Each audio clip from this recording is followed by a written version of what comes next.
일단 실무진 면접에는 요즘 많은 기업들이 그래도 가능성을 열어두시고 많은 어떤 기회를 주시기 때문에 경쟁률이 좀 높은 편이죠. 아직도 약간 고전적인 접근으로 면접 질문을 대비하셨다간 좀 혼란스러우실 수가 있습니다.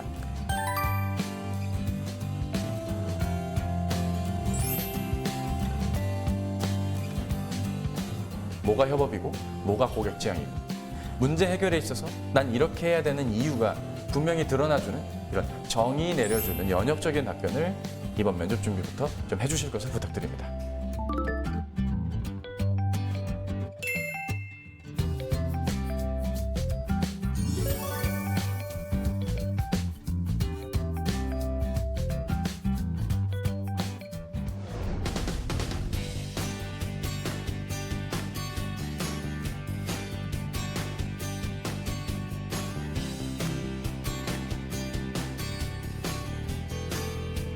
반갑습니다.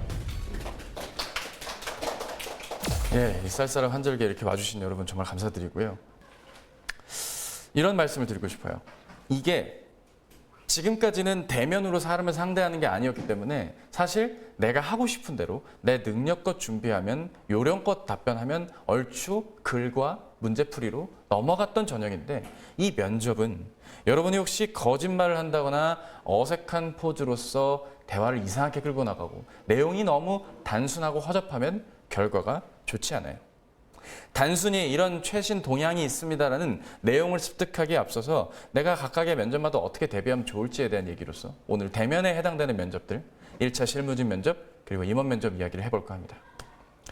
일단 기본적으로 실무진 면접 이 1차 면접 때 주로 벌어지는데요. 이런 면접들의 특징은 기본적으로 이력서랑 자기소개서를 기반으로 질문을 한다는 것 그리고 회사마다 상이하지만 좀 다르지만 꼬리 질문이라고 해서 질문이 진화되어 계속해서 묻는 형태가 일반적이고요. 그리고 임원 면접은 우리가 표현은 좀 그렇지만 술자리에서 자주 하는 랜덤 게임 같이 대체 나에게 뭐가 나올지를 모르는 형태로서 내용이 나온다는 특징이 있겠습니다. 최근 특정 대기업의 임원 면접 때 이런 질문들이 나왔어요. 지난 상반기 때 우리 직무가 왜 이렇게 어려울까요? 이 직무, 우리 일은 왜 이렇게 어려워요? 자, 이 질문 나오면 답변은 어떻게 해야 될까요?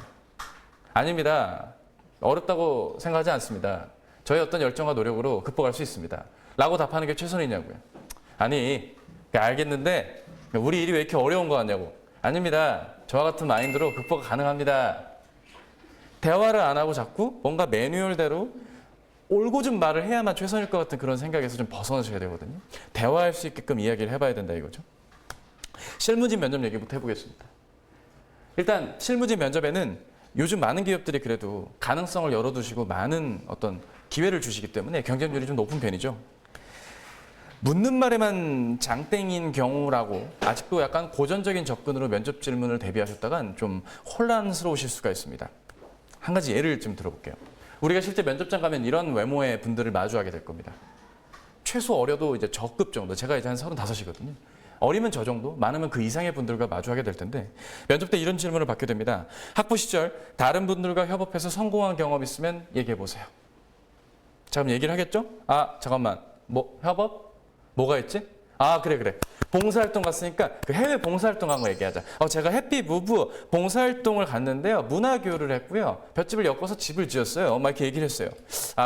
미안한데 해외 봉사 얘기는 많이 했으니까. 다른 분들이 많이 했기 때문에 다른 경험 없습니까? 예? 다른 경험 없냐고요. 왜요? 없어요?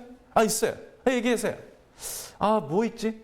그럼 제가 LG 글로벌 챌린지 공모전 얘기 좀 할게요. 아니, 어째 우리 지원자들이 얘기가 똑같아. 경험이 다 거기서 거기잖아. 네? 그래요. 그렇다 칩시다. 그 경험이 왜 협업이에요? 압박이야.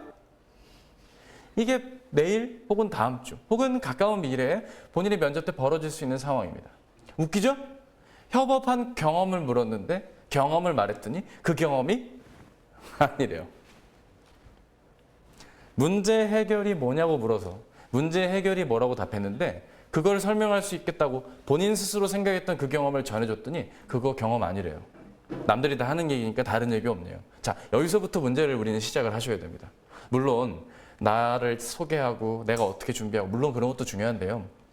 이 실무 면접은 또 자기소개를 잘 안 시키는 경우들이 있어요. 자기소개를 안 시키고 주로 LG 계열사들이 많이 그런데요. 그냥 이번 면접장 분위기 어떤 것 같아요?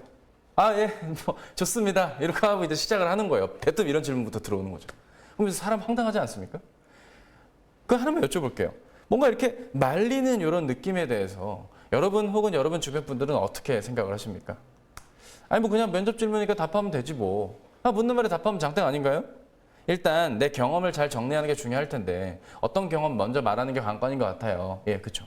근데 대부분 우리 친구들이 텔레토비들 마냥 스터디 때 그냥 쳐 웃는 연습만 이렇게 미소를 더 지어 이렇게 미소 짓는 연습 내지는 뭔가 내가 어떤 패턴에 익숙해지려고 노력하는 경향들이 있는데 우리는 일단 전형에 대한 이해를 좀 해주셔야 됩니다. 조금 이따가 임원 면접을 설명할 때 좀 더 다시 보겠지만 우리는 면접을 앞둠에 있어서 중요한 건 나에 대한 정리가 중요하고요. 전형에 대한 이해가 필요합니다. 두 가지. 전형에 대한 이해 그리고 나에 대한 이해인데요. 이 전형에 대한 이해를 한번 이 실무진 면접에 적용해 보도록 하겠습니다. 앞으로 우리가 마주함에 있어서 이 실무진 면접에서 꼭 챙기셔야 되는 건 크게 두 가지 특징이 있다는 겁니다. 하나는 상황 면접이고 하나는 경험을 묻는 면접이다라는 겁니다. 상황 그리고 경험. 각각의 어떤 특징이 있는지 하나씩 살펴보도록 하겠습니다. 일단 이 상황 면접이라는 건요. 지원하신 직무라던가 해당 사업 분야에 있어서 실제 입사 후에 벌어질 수 있는 상황을 제시해주고 이 상황에서 본인이라면 어떻게 행동할 건가라고 묻습니다. 여기서 더 자세한 건요. 좀 더 진화하면 이런 거죠. 우리 지원자분은 문제 해결력이 뭐라고 생각하세요? 예, 문제 해결력이랑 제가 주어진 문제 상황을 빠르게 파악하여 최선의 대안을 주는 일이라 생각합니다. 아, 그래요? 입사 이후에 사내 행사가 열렸어요. 70주년 행사라서 종이비행기 1000개를 날려야 되는 퍼포먼스를 50명이 하기로 했는데 당일날 배가 아파서 20명만 왔어. 자네는 이 상황에서 문제를 어떻게 해결할 건가? 라고 말을 했어요. 자, 그럼 이거 어떻게 답하는 게 좋을까요? 앞에 저질러 놓은 말이 있죠. 난 문제 해결력이 이렇다. 라고 말을 했는데 앞에 한 말과 대척되는 얘기를 해서는 되겠습니까? 안 되겠습니까? 당연히 안 되겠죠. 혹은 문제 해결력이란 정의를 말을 안 했더라도 내가 문제 해결력이란 게 뭔지 정도는 가볍게 설명을 해 주셔야 되지 않겠습니까? 그죠? 따라서 거기에 입각한 이야기와 내용들로 설명이 이루어져야 될 것입니다. 이를테면 저는 아무래도 상황 판단이 문제 해결에 중요한 것 같습니다. 20명에서 1000개를 1시간 내에 적긴 곤란하므로 500개 정도로 수량을 낮추고 행사의 취지에 맞는 퍼포먼스 하나를 더 준비할 것 같습니다. 문제 해결은 어떻게든 하면 된다는 취지에서 나와야 될 것 같습니다. 시간이 좀 걸리더라도 행사 시간을 30분 늦추는 한이 있더라도 20명에서 종이 비행기 1000개 만들게 할 수 있도록 최대한 사전에 종이를 4단으로 접어놓겠습니다. 지금 제가 가상의 문제이긴 하지만 본인이 생각하는 문제 해결이 뭔지에 대한 상황에 입각한 답변을 제대로 할 수 있도록 준비했습니다. 자, 드디어 집중하고 계시는군요. 대충 느낌 오시죠? 오늘 특강이 어떤 특강인지? 잘 오셨습니다. 두 번째 실무진 면접의 특징은 경험 면접입니다. 경험. 우리가 익히 알고 있고 전체 면접의 한 80%를 차지하는 게 바로 이런 경험을 묻는 문제들입니다. 이런 경험을 묻는 문제들은 기본적으로 어떤 지원자가 가지는 기질과 직업 기초 능력 혹은 태도가 있는지 없는지를 물어보고 이를 뒷받침할 경험을 소개해달라는 형태로 일반적으로 이루어집니다. 대표적인 게 이런 거겠죠. 학부 시절 동안 힘든 일을 딛고 어려움을 극복한 적 있어요? 라는 질문. 네, 있습니다. 한번 얘기해 볼까요? 네. 언제 이랬는데요? 저랬는데요? 중간중간에 질문이 나오는 거죠. 질문이 나오는데요. 일반적으로 6하 원칙이 아니라 5하 원칙으로 질문이 나오는 게 특징입니다. 좀 약간 의외시죠? 왜라는 질문은 여기서 빠지게 됩니다. 왜냐하면 면접관 교육을 할 때도 나오는 얘기지만 왜라는 질문이 면접관 입에서 나오는 순간 면접자의 답변을 부분 인정하는 행위로 간주하게 됩니다. 인사관리의 채용 부분에서도 나와 있는 내용인데요.